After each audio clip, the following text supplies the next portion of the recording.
Iran पर हमले के बाद वापस लौट चुका है B-2 बॉम्बर और उसकी तस्वीरें भी अब सामने आ चुकी हैं। तो आपको बता दें कि मिसौरी के व्हाइटमैन एयरफोर्स बेस पर इसे लैंड किया गया है। 37 घंटे की उड़ान के बाद वापस एयरबेस पर B-2 बॉम्बर लौट चुके हैं। कल जिस तरीके से ईरान में तबाही मचाई थी उसकी सैटेलाइट तस्वीरें भी सामने आई थी। अब तस्वीरें वो भी देखिए। जब ये तबाही मचाने के बाद B-2 बॉम्बर वापस से अपने एयरबेस पर लौट गए हैं। 37 घंटे की उड़ान भर के ईरान पहुंचे थे और ईरान में तबाही के बाद अब 37 घंटे की उड़ान भरने के बाद वापस मिसौरी के व्हाइटमैन एयरफोर्स बेस पर इन्हें लैंड कर दिया गया है। अमेरिका की तरफ से साफ ये कहा गया कि इतिहास में कभी भी B-2 बॉम्बर का इस्तेमाल इस तरीके से नहीं हुआ जिस तरीके से ईरान पर किया गया है, लेकिन अब इसकी वापसी हो गई है। वही रूट अपनाया गया है जो पहले आने के लिए था। 37 घंटे की उड़ान उस वक्त भी शामिल थी, इस वक्त भी B-2 के सभी पायलट सुरक्षित हैं। ये भी जानकारी डोनाल्ड ट्रंप ने अपने एक पोस्ट के माध्यम से दी है। लेकिन ये तस्वीरें जरा उस वक्त की दिखा रहे हैं आपको, जो कि मिसौरी के व्हाइटमैन एयरफोर्स बेस पर जब इसे लैंड किया गया था।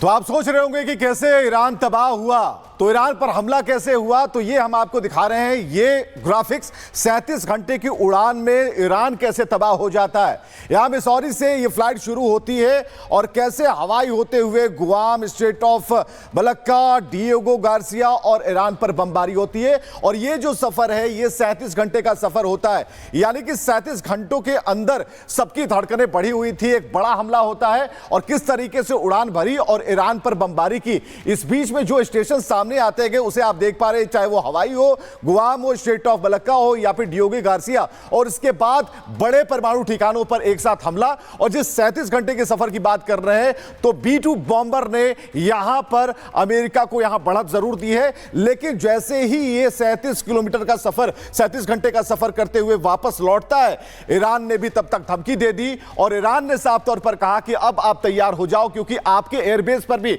हमला होने वाला है। लेकिन ये ग्राफिक्स इस बात को समझाने के लिए है कि जो 37 घंटे की उड़ान थी और ईरान पर जो हमला था वो कैसे था और कितना बड़ा धमाका था। मीनाक्षी, तो आपने तस्वीरें दिखाई, ग्राफिक्स के माध्यम से बताया कि आखिरकार किस तरीके से ये वापस लौटे हैं। जनरल सिन्हा हमारे साथ जुड़े हुए हैं। सिन्हा सर, ये तस्वीर हम दिखा रहे थे, पूरा मैप दिखा रहे थे कि कौन सा रूट अपनाया गया और उसके बाद जो B-2 बॉम्बर है वो पहुंच चुके हैं। अब अमेरिका ये कह रहा है कि इतिहास में पहले इस तरीके से इस्तेमाल नहीं हुआ है जिस तरीके से इस्तेमाल किया गया है। ईरान बार बार नुकसान के लिए कह जरूर रहा है कि कुछ नहीं हुआ है, लेकिन सैटेलाइट तस्वीरें साफ बता रही हैं अच्छा खासा नुकसान अमेरिका ने कर दिया है। Absolutely, Meenakshi, good morning and जय हिंद टू यू और आपके दर्शकों को। जो आप बता रही हैं और ग्राफिक्स से बहुत अच्छी तरह समझाया है। देखिए, ये जो 37 आवर्स का उड़ान है और ये कह रहे हैं कि इतिहास में पहली बार ये सच्चाई है, मगर इसके पहले एक बार इन्होंने B-2 बॉम्बर्स का तो नहीं यूज़ किया था, मगर जो बॉम्ब्स की यूज़ किए हैं जिसको कहते हैं मदर्स ऑफ ऑल बॉम्ब, तो तोरा बारा के ऊपर में उन्होंने जब वो ओसामा बिन लादेन को खोज रहे थे पाकिस्तान में, तो इसका यूज़ पाकिस्तान अफगानिस्तान के बॉर्डर पे टोरा बोरा है तो इसका यूज़ हुआ है, मगर वहाँ अचीवमेंट नहीं हुई थी। B-2 बॉम्बर्स का भी इस बार इस्तेमाल हुआ है और उसके अंदर में जिन्होंने mother's of all bomb GBU-57 को यूज़ किया है और बहुत इफेक्टिवली यूज़ किया है। देखिए, 6 यदि आपके बॉम्बर्स आते हैं B-2 बॉम्बर्स और दोनों दो बॉम्ब्स को कैरी करते हैं, मदर ऑल बॉम्ब्स, जिसकी वेट 13,700 kg की है, उसको लेकर आते हैं। और फिर टेंडम में एक ही ठिकाना था फोर्दो, वो फोर्दो के अलावा उन्होंने इसको यूज़ नहीं किया है। हाँ, तो दूसरे हैं जो इलाका, खास करके नटाज की बात करते हैं, ये इस्फान की बात करते हैं, तो वहाँ पर सबमरीन से उन्होंने टॉम हॉक मिसाइल्स फायर की थी 30, उससे बर्बाद की है। तो एक बहुत बड़ी है, इतिहास में ऐसा कभी इन्होंने नहीं किया, ये सच्चाई है। हाँ, यदि आप सेकेंड वर्ल्ड वॉर को लेती हैं तो उस समय जो फैटमैन इन्होंने गिराया था हिरोशिमा नागासाकी, उसमें एक उन्होंने न्यूक्लियर बॉम्ब को यूज़ किया है। यहाँ नॉन न्यूक्लियर है and it is mother of all bombs. बिल्कुल सर, यहाँ पर एक सवाल और भी है। जो धमकियाँ दी जा रही हैं, आपने देखा कि अभी नई धमकी अभी ईरान की तरफ से आई है कि आपके एयरबेस को बिल्कुल उस पर नज़र है हमारी, तो ये धमकी कैसे आप देख पा रहे हैं? क्योंकि वैश्विक स्तर पर ये तो ज़रूर है कि ईरान के अभी जो तरकश के जो तीर हैं वो अभी खाली नहीं हुए, अभी हैं उनके पास। एब्सोल्युटली सही कह रहे हैं विवेक, अभी भी उनके पास काफ़ी बड़ा जखीरा है। देखिए, ये मान के एक एस्टिमेट था कि 3,000 के पास उनके पास मिसाइल्स हैं और ड्रोन की बहुत बड़ी उनकी संख्या है। उसमें से 1,000 तो तकरीबन शॉर्ट रेंज के हैं जो कि इजराइल को नहीं पहुंच सकते, अमेरिकन बेसेस को पहुंच सकते हैं जो मिडिल ईस्ट में हैं। इसके अलावा 2000 थे, उसमें मेरे आकलन से 800 के आसपास उसने यूज़ हो चुके हैं 2000 के बीच में, तो 1200 है। हाँ, इसके अलावा जो वो मिसाइल की प्रोडक्शंस है वो बंद है।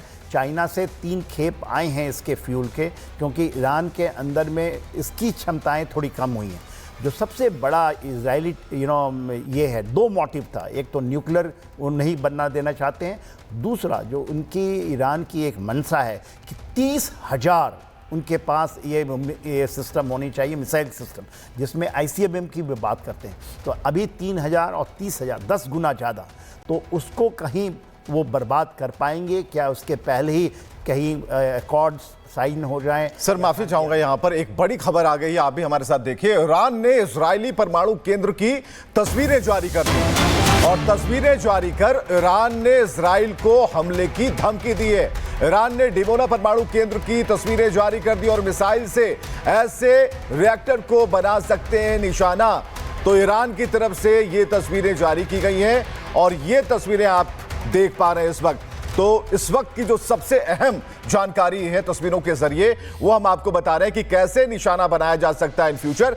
उसकी पूरी यहां पर पूरी ग्राफिक्स के साथ ये चीजें दिखाई गई हैं और इस पर सर हम रिएक्शन चाहेंगे। सर, ये जो अभी ईरान जो तस्वीरें जारी कर रहा है और वो बता रहा है कि हम कैसे करेंगे। अमेरिका ने भी एक समय दिया था 2 हफ्ते का, आपने देखा होगा, और 2 हफ्ते के समय के बाद उसे जो करना था हफ्ते भर भी ना लगे, कुछ घंटे लगे। अभी इसे कैसे देख रहे हैं आप? सर, मैं इसमें एक छोटा सा सवाल और ऐड ऑन करना चाहूंगी। आपको याद होगा कि ये जो पूरी लड़ाई है वो सोशल मीडिया की हो गई है। ईरान ने पहले एक वीडियो जारी किया था जिसमें वो दिखा रहे थे कि उनके पास कितनी सारी मिसाइल हैं। इजराइल ने उसी वीडियो को एडिट किया और दिखाया कि आपके दोनों ही कमांडर को हमने वहां पे मार गिराया है। अब इनकी तरफ से एक और वीडियो जारी किया जा रहा है और कह रहे हैं कि हम ऐसे हमला करेंगे, जबकि ईरान अमेरिका की मदद से वहां पर हमला करवा चुका है। ईरान के अंदर इजराइल करवा चुका है। देखिए विवेक और मीनाक्षी, जो आपके 2 सवाल हैं, पहला सवाल का जवाब मैं विवेक को देता हूं कि ये जो आपने डिमोना इसकी न्यूक्लियर फैसिलिटी की बात की जो इजराइल की है, देखिए डिमोना नेगेव वहाँ पर जो रेगिस्तान है उसके अंदर में ये फैसिलिटी है। और इसके पहले आपको याद होगा 13 जो जून के अंदर में जो इन्होंने शुरू किया था इजराइल ने अपने ऑपरेशन राइजिंग लायन को, क्यों किया था उसका कारण ये था, उस समय भी ईरान ने इसकी बात कही थी कि हमने आपको कंप्रोमाइज़ कर दिया है। डिमोना हमारे पास पूरे नो-हाउ हैं कहाँ पर क्या है, और उसमें 2 इजरायली ही लोग IDF के थे, उनको कहा कि उनके थ्रू ये मिला है। पूरा हमारा जो आप प्लान दिखा रहे हैं, जो सेम पिक्चर, उसी के रिटेलिएशन में 13 इन्होंने जून को शुरू किया था। फिर इस बार एक भड़कावे की कार्रवाई तो है, मगर ये देखिए आज 11वां दिन हो चुका है, अभी तक जो ईरान है डिमोना के ऊपर में कोई बड़ी चीज कार्रवाई नहीं कर सकता है। और उसने अपने जितने भी मिसाइल जो वो उसके कटिंग एज मिसाइल्स हैं हाइपरसोनिक, वो भी फायर किए हैं। आपको पता होना चाहिए कि डिमोना के अंदर में 2 थर्ड मिसाइल की बैटरी लगी है अमेरिका की, 3 दिए हैं, उसमें से 2 इसी इलाके में।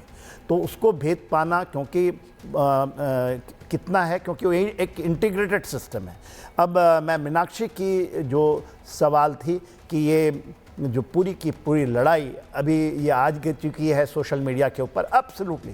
देखिए इंफॉर्मेशन वॉरफेयर का ज़माना है, वो एक बड़ा आयाम है आपके वॉरफेयर में today in 21st century modern warfare में, और इसका बहुत फ़र्क पड़ता है चीज़ें इससे, क्योंकि इसमें देखिए आप लोग भी एक वॉरियर हैं, आप लोग मीडिया वॉरियर हैं, उन चीज़ों को दिखाते हैं मिनट टू मिनट, और इसमें कहीं पर सच्चाई होती है, कहीं पर फेक्स होते हैं, और किस तरह ये प्रभावित करते हैं पूरे बैटलफील्ड के डिसीजन मेकिंग को।